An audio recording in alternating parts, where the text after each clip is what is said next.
3, 2, 1. Never has there been a better time to be alive in human history.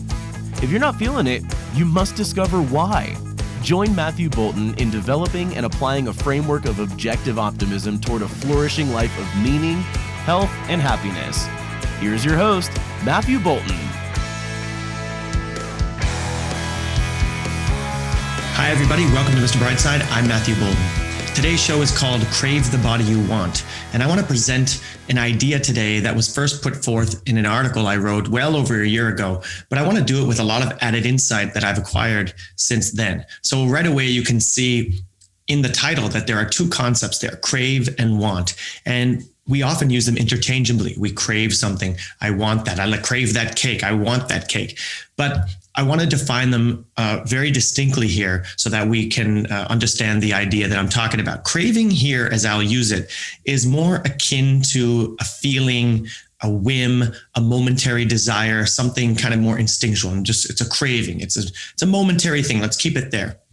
While wanting refers to more of a long-range outcome after conscious deliberation. So it's a long-range thing. So in terms of physical health, what do we want? We want a strong body. We want energy. We want health. We want longevity, etc.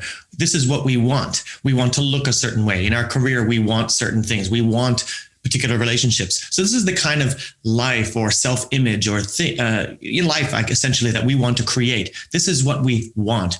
Now, what we crave often conflicts with what we want, is what we'll notice in life, and many of us experience, and I do quite often. And this is no way to live. And what we want to do is to make what we crave and what we want one and the same. We want them to be in line with each other. And I don't know if you're going to say, well, that's impossible. You can't just have what's actually good for you to be what you actually crave. But I want to tell you here with some hope that this is what I've kind of been able to achieve in my life, more or less. Now, I will say that that state is tenuous, that it's something that you have to continuously work on. But I want to offer today how I've been able to achieve that state and how I plan to work to maintain it. We'll look in the way of diet, of course, today, and nutrition and health. So eating the right way, as we know, is very difficult. It's first very difficult to know what is the right way to eat. There's so much conflicting information, and that's part of what we do on the show. I'm trying to constantly in my life understand what is good nutrition, what is good for me, what is the right way to eat, or not the right way, but the right way for me. And of course, inducing general principles that apply to everybody, and then help others figure out what's the right way to eat for them. I do that through thinking about it, experimenting, and then sharing what I've learned, and of course, interviewing experts on various subjects related to it. In any case, it is difficult to know. But even once we do know what is the right way, or at least that we really believe that this is what we should be doing, whatever that is, it's very hard to do that thing. It's very hard to keep up with it. We crave things that we know we'd be better off without. We crave to do things that we know these behaviors are not going to help us. These cravings run deep. So they're established through a long history of positive associations in our brain that have us wired to believe that that this is something good for us, that we need to satisfy it. So when we satisfy these cravings throughout our history, we're doing it, and our brain says, yeah, that's right. That's good. That makes you feel good. And we say, that's okay. I see. And you start to believe that this is what I need to do to feel good. Not consciously, but just your brain is making those connections. So, however, on the conscious level, up front, I guess we could say that we know that a satisfied body, satisfied cravings, and a healthy body are not the same things. And we feel like, what is this? It's a trick. Like our mind is tricking us. What's going on here? So how does this play out in reality? Well, we can often deny a craving and then feel good about it later. So we put the craving away. We know it's not good for us on some level. So we put it away. And then later on we go, I'm really glad I did that. I'm a good person because I was able to deny myself in that moment. But it's not a really sustainable game plan. Constant craving and denial, this cycle of like that, you can't keep that up. Willpower is very limited. And even if we're able to somehow develop our willpower and grow it to some new superhuman level, it's still true that systemic denial is not compatible with any kind of integrated, enjoyable, happy, or what I call here a flourishing life. What we really like to do is not to crave the thing at all. Alex Epstein has this great concept that he calls relaxed productivity. And it kind of captures the idea that, well, we want to be productive. We have to produce the values that our life depends on. It's an objective virtue, but we want to do it in a relaxed way, not in a stressed way, a way that we hate what we're doing most of the time, that we hate what we have to do to sustain our life. No, we want to do it in an enjoyable way. And that's the goal of anybody's life. And I think that in eating, I want to achieve what we might call then relaxed eating. We don't want to be stressed out or have this, what I call there, the systemic denial or a cycle of constant craving and denial. This is no good. And it was, again, a show from Alex Epstein, his Human Flourishing Project, that helped me develop the idea that made me first write this article. And it was his episode 20 called How No News Leads to Good News. And the idea that he was presenting in that there was essentially that if you change the way you view an unwanted behavior or an object, then the implications of your new understanding of this thing will make it unappealing over time. And then the habit or the pursuit of that thing will naturally flow away, almost as if it's on its own.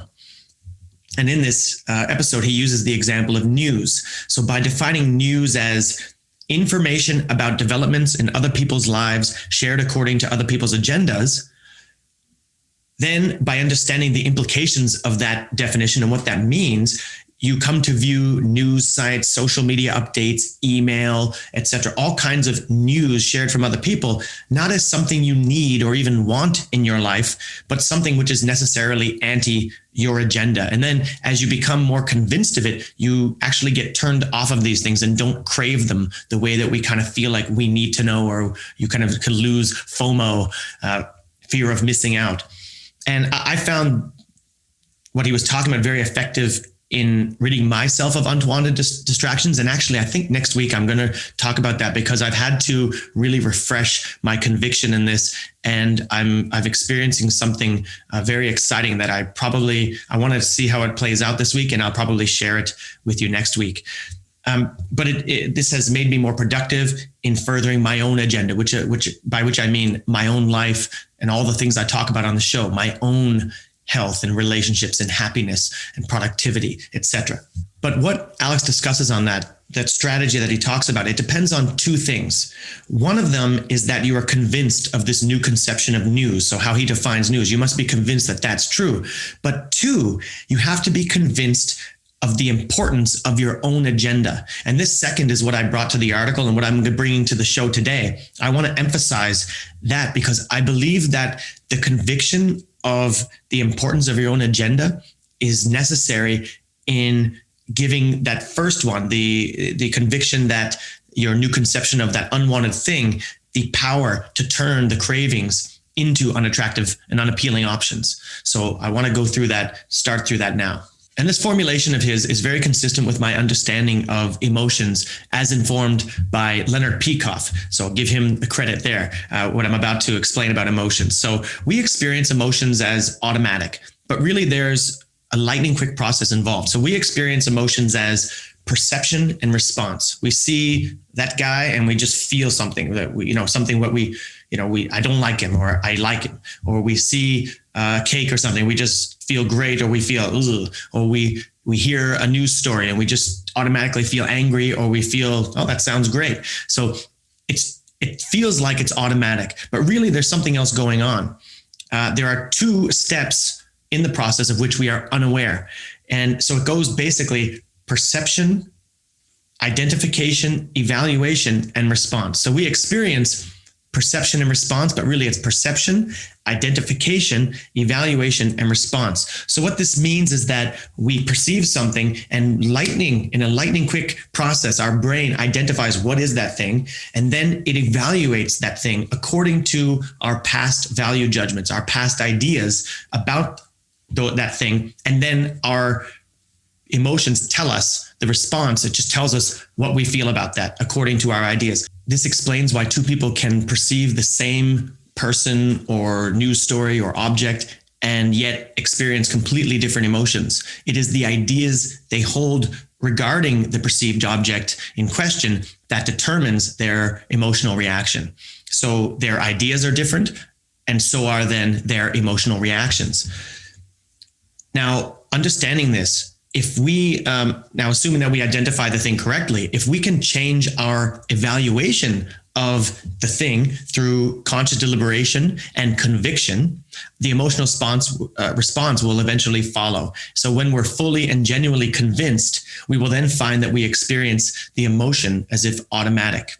And this has been demonstrated to me through countless experiences in my life. So, there might be a guy that I don't like. There's certain things I don't know why, but I believe about him. And then I just don't like this guy. And then maybe I discover that a lot of the things I believed were not true. I discovered maybe he was falsely accused of something I thought that he had done. And then I really discover he's got a lot of admirable qualities. Well, when I see the person, I still kind of feel it's hard for me to feel differently about him right away, but it isn't too long.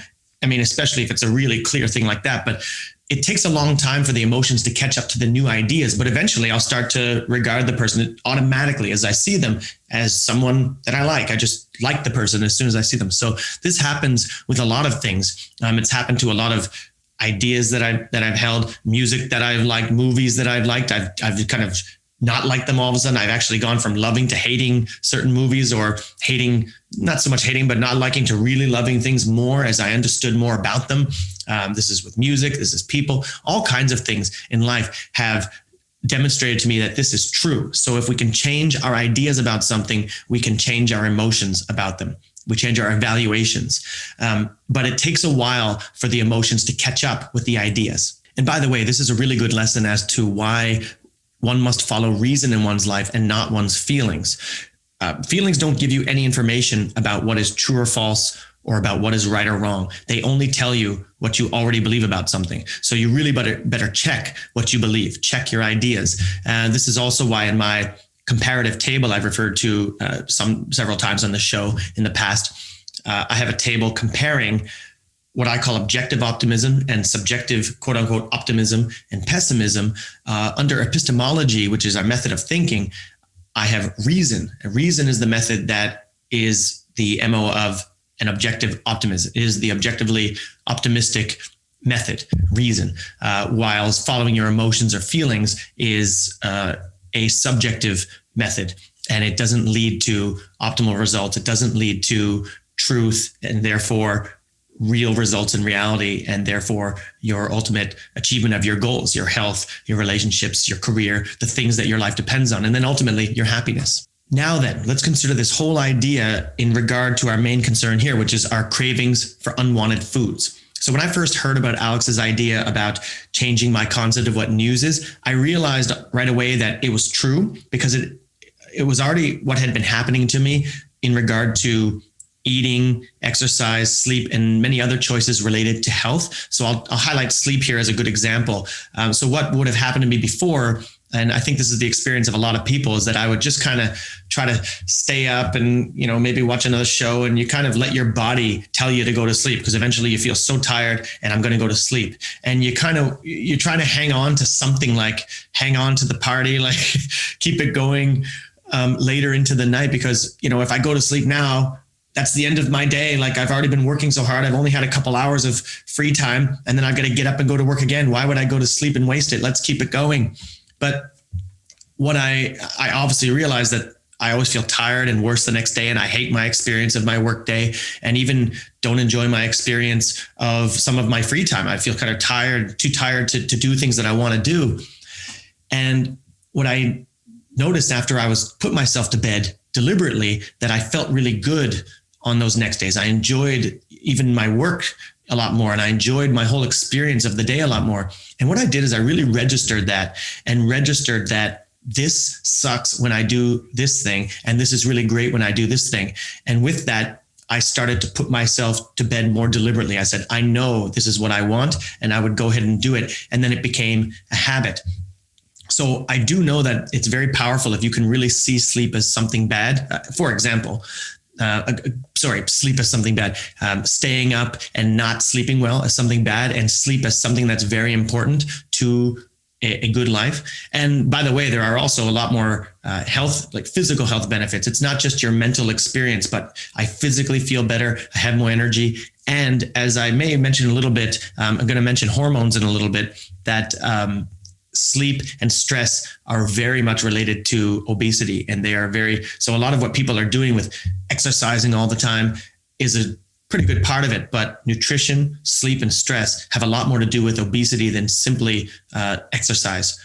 But I'm not going to go too deep into that right now. I'm going to try to keep it on track here to limit to what we're talking about specifically, which is this idea of having our cravings become in line with what we actually want in our life. And in recent months prior to writing that article, I had started to experience this kind of more peaceful state of living, this sustainable kind of thing. So remember, craving and denial all the time was not sustainable, but I started experiencing a sustainable, more integrated life in terms of health choices like my sleep and my eating, etc. And it was almost as if those unwanted things, the things that I really don't want, but yet craved, they almost started to become unappealing to me. And I had used to define, I'd remarked to my friend once a while ago about describing how I used to think about my diet, was that I was trying to get myself to a certain state where I'd be able to indulge in some kind of like binge or some kind of party, I would call them all the time. And this is the common idea that people know of working their way to earning a cheat day. So I would basically want to deny myself through the week and kind of make really tough choices so that I could get myself into a place where I felt tight, light, strong, and good. And then it's like, I have done it. I'm in a great state right now, so I can binge today. And for me, that would probably be something like pizza and maybe some other kind of food, chicken to go with it. Try to like see how much my stomach could hold out to be my entertainment source for the evening. So I'd get some kind of show on that I like, eat my pizza, have something else. And then of course there's always room for ice cream. So that would always be the capper, some ice cream, often crushed in with some kind of cookies, maybe some M&Ms in there or something, really make a treat out of it. Because this is, a kind of a cheat day, as it were. And, that's not really what I want to be doing. I don't want to be trying to not enjoy myself for a certain period so that I can enjoy myself in one moment. What I want to do is just enjoy the process of my life, enjoy the good choices, make what's good for me be the thing that I actually want and that I actually crave. I'll add to this description now. Imagine that kind of during the week while I'm trying to set myself up for a good weekend or something. I might be out at a coffee shop with my wife and we're looking at the desserts in the glass. We're going for a coffee, but yet I see all the desserts and I'm like, oh man, look at those those look great. Oh my, I want that. That looks so nice. But I kind of have to think about, well, we're having people over on Friday and I want to make sure I'm able to kind of drink and eat whatever I want there. So I kind of, it's this big accounting job. I have to account for my craving and how much is that worth to me and how much is this weekend party worth to me. And well, I guess if I take that away, I can afford this. And it's just this horrible thing. And this is, again, not compatible with a happy, flourishing life. So what are we doing here? I wonder, how can this be? Why is this the truth, right? This is the cry across the ages, as it were. Well, not so much across the ages. It's more in recent times in modern affluent societies. I say on the show that never has there been a better time to be alive in human history. And this is what I mean. Let's be serious, guys. People back in the day weren't trying to fight about, how do I avoid these beautiful cakes? It was, how can I get something to eat? They didn't have problems of obesity and trying to fight cravings of delicious cakes in your face every moment of every day. But that's another issue. But come on, guys, let's be happy about the time we live in. But yet there are these problems that we're trying to deal with, and let's keep dealing with it. So as I say, we're worried about these things, and it's like, people are saying, why can't things that are good for me taste like this cake? And why can't things that are bad for me taste like Brussels sprouts or whatever people hate? I read in the article, is a malevolent universe set against us all in an elaborate cosmic prank? And I am happy to say that certainly at that time and still today, although as I said, the relationship is tenuous, that this is no longer how I think. And I think I've grasped how and why, and let me talk to you about it now.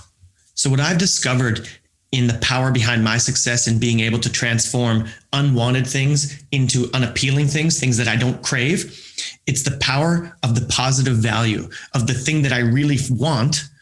That thing is defined clearly and then felt as a constant in my existence. So when I really understood and became convinced that my life is so much more enjoyable when my body is lighter, tighter, harder, rested, relaxed, and still had lots of energy, etc., I was drawn irresistibly almost to the foods and behaviors that I was convinced promote that state, while I was turned off almost intuitively to things which threatened it.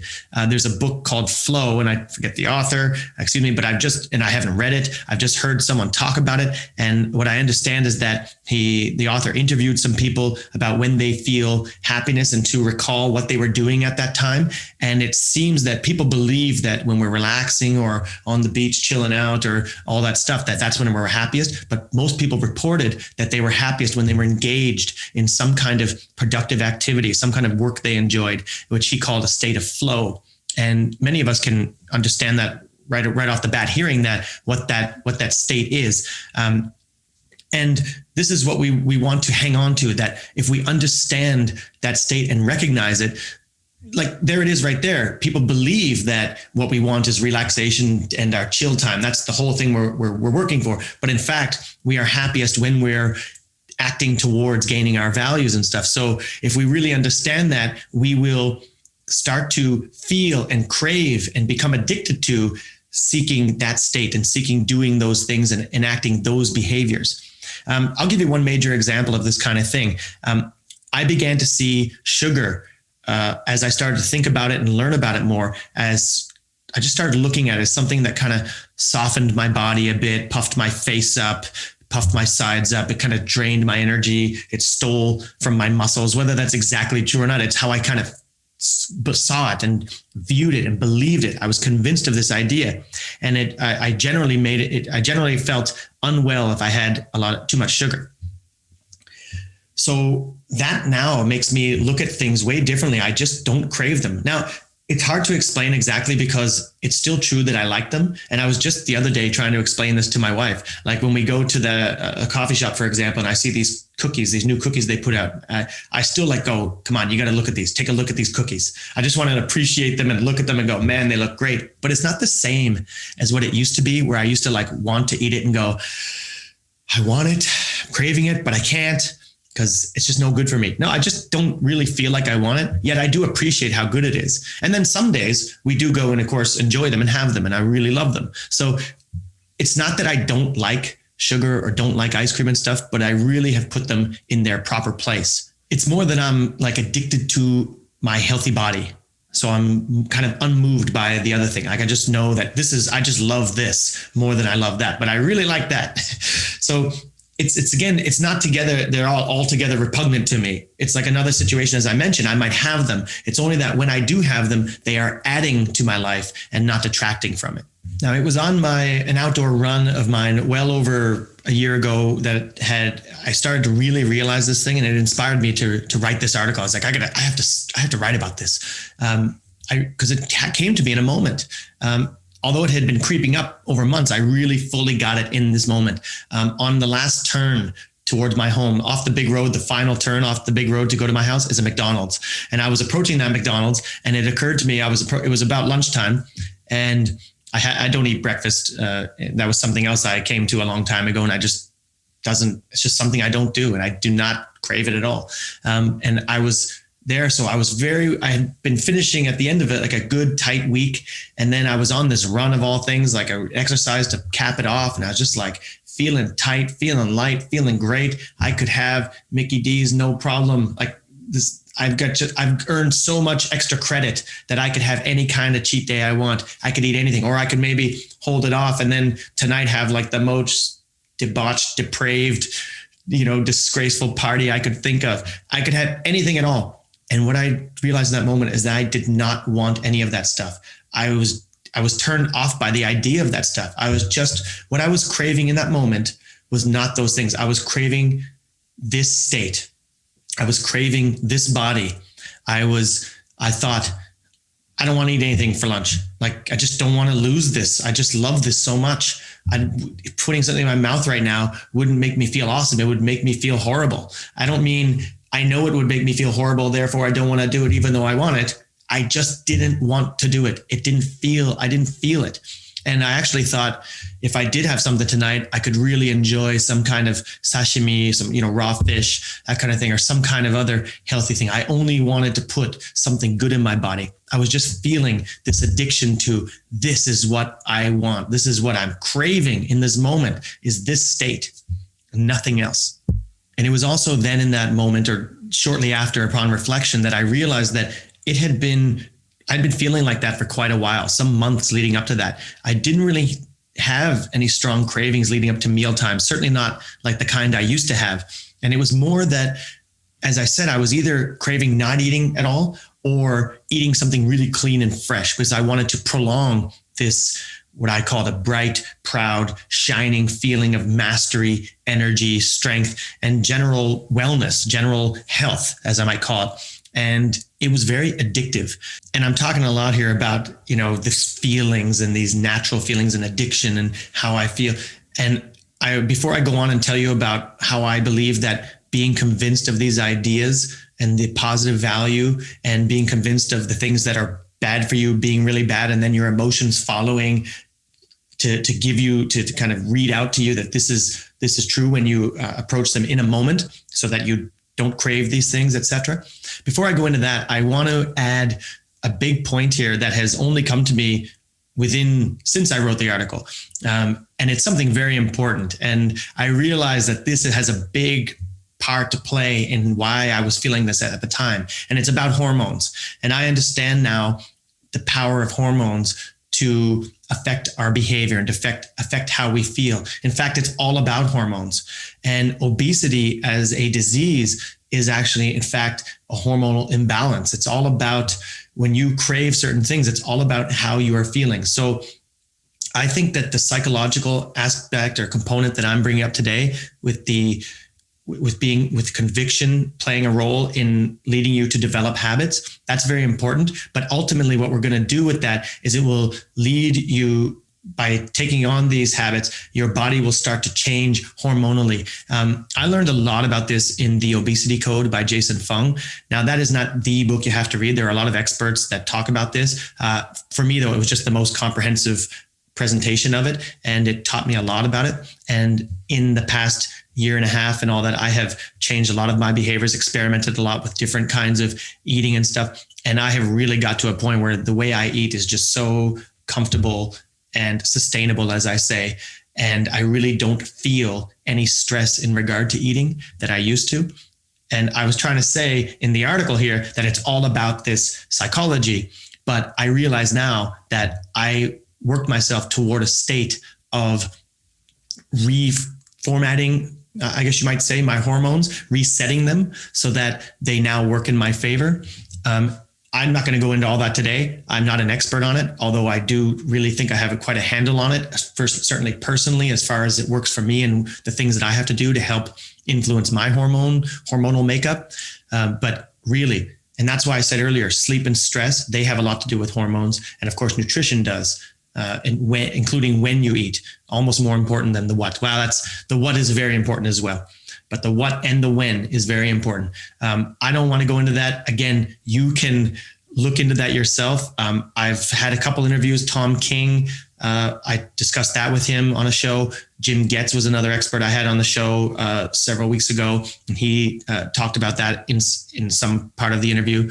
So Elizabeth Benton, a long time ago, talked a lot about hormones. She does a lot of good work on that. That's a really great interview. It was one of my first interviews. Go and see those. And I hope to have more people to talk about it, in the future. But for now, think about it. Hormones. I on this point too, as far as the whole thing, I want to mention a Facebook friend of mine, not a personal friend, but a Facebook friend. Lisa Van Dam is someone that I really like a lot of her ideas. And she shared one day, she had recently been trying intermittent fasting, and she was only a couple months into it. So she admittedly said, this is early, but she said, I'm only starting to think that I've I've never been hungry in my life. I've only had cravings. And that really helped encapsulate all this stuff that I'm talking about here, and encapsulated how I feel about stuff. I really don't feel like I'm hungry. I know I'm not hungry. Like even right now, I'm so hungry. You're not hungry. You have a craving. And why do you have a craving? Because of your hormones. And how can we affect them? Nutrition, sleep, stress, etc.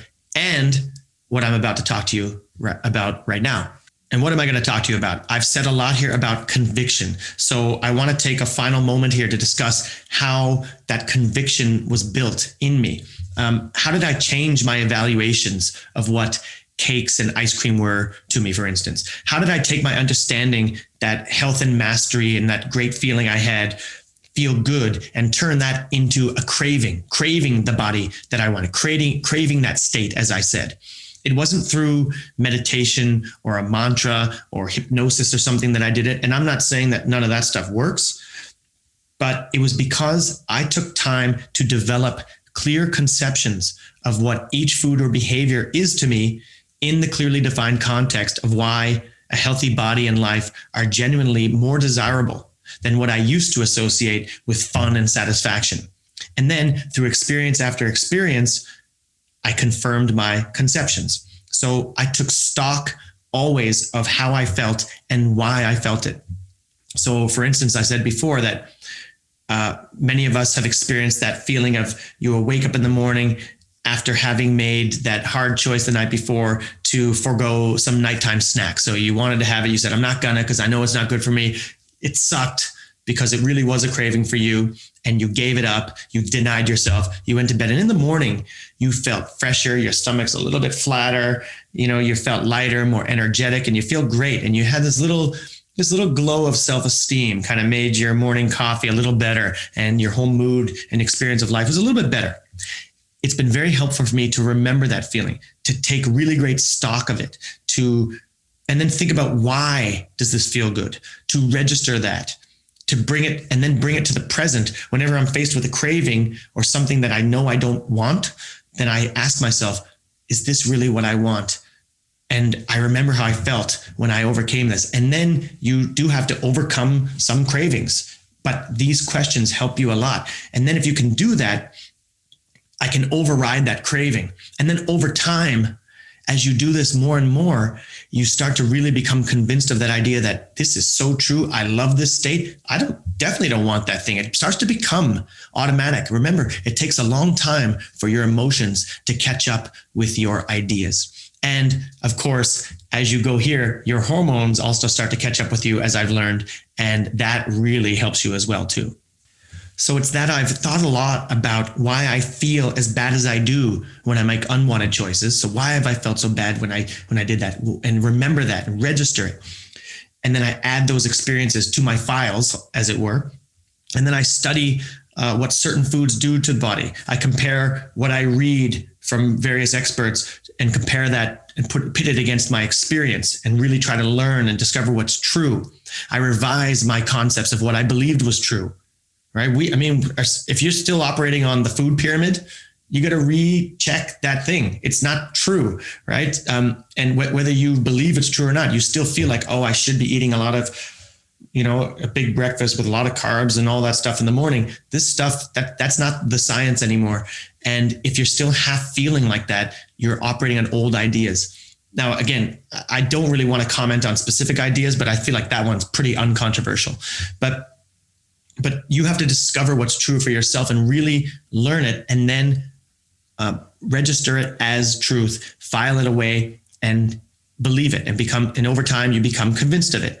And over time, your ideas about certain things change. And then, as I say, as your ideas change over time, your emotional responses will follow, and you will want the things that are good. You will crave the things that you are good, and you will not crave the things that you don't really want. You don't want.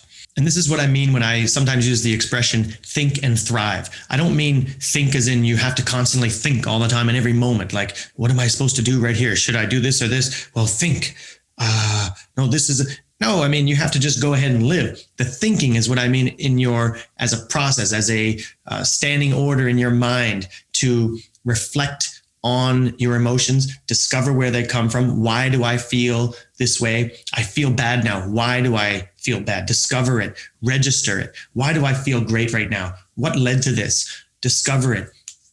Revise your conceptions. Think about what is true. What does this jibe with my experience? Does this, what this person's been saying, what I've believed about this aspect of anything jibe with what I now know?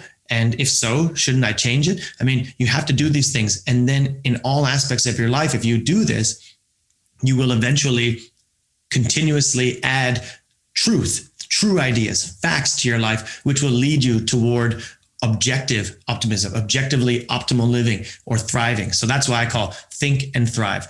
So, and as I mentioned one more time, that it takes a while for your emotions to catch up with your ideas, but we have to do the thinking and we have to have that strong conviction. And then along with your hormones, your emotions will tell you that good things are good for you and bad things are bad for you at that moment. And it's a really great state to live in, and I wish it for everybody. Now, before I go on and say a final word, I would like to ask you to please ask me questions. I'm sure that everything in here is unclear. It's certainly incomplete. I'm speaking about these things mostly extemporaneously. I'm thinking on the go. I'm trying to express what I understand to this point, and it may not be fully sound. It may not be fully complete, and questions will help me complete it. They'll help me clarify my own thinking and clarify it for other listeners as well. So I very much appreciate you asking me about certain aspects of anything you've heard today that occurs to you. You can do that in the comments section anywhere you consume. You can also go to the Mr. Brightside Facebook page. That's facebook.com/MatthewBolton.ca. I'll very much appreciate questions. And of course, please share this interview. If you've found value in it, if you've had any aspect of this has made you think about something differently and you think that it might help somebody else in their life, please share it with that person. Thank you very much for all of that. Now, as a final word, let me say to you that when I'm trying to help students understand that the concept of rational self-interest means doing what's good for you, and that this necessarily emphasizes the rational, that is, it requires thinking, and that it necessarily excludes the self-destructive whim worshiping, that is doing what you feel like, which is typically associated with selfish people. That is, to what's in your self-interest is actually a matter of objective fact, and not doing whatever you feel like. We see that people who do whatever they feel like often lead themselves to self-destruction. And this is what is demonstrated by pursuing your cravings versus pursuing what you really want. When I'm trying to explain this concept to them, I think it's clarifying to say that it's easy to do what you feel, it's hard to do what you want. And this is true in the experience for most people. But for me now, because I put in the time to think, and remember what I mean by thinking is that I work hard to unpack and retrace my emotions. Why do I feel bad here? And why do I feel good in this situation? What has caused this, etc.? Because I've done that kind of thinking, there is less conflict between what I feel, that is what I crave, and what I want. They are one and the same for the most part. Counter to what I said about the malevolent universe that's set against us, that is, things that are bad for us kind of feel good, and things that are good for us or feel bad or they're hard. It's kind of different now for me. It's almost as if a benevolent universe was now set in my favor, as it's much easier to do what I want. And I hope the same thing for all of you. I'll see you guys next time. Mr. Brightside, your time out to refresh, refuel, and refocus your mind and energy toward building an optimistic framework for flourishing. Life is good. It's up to you to choose the bright side.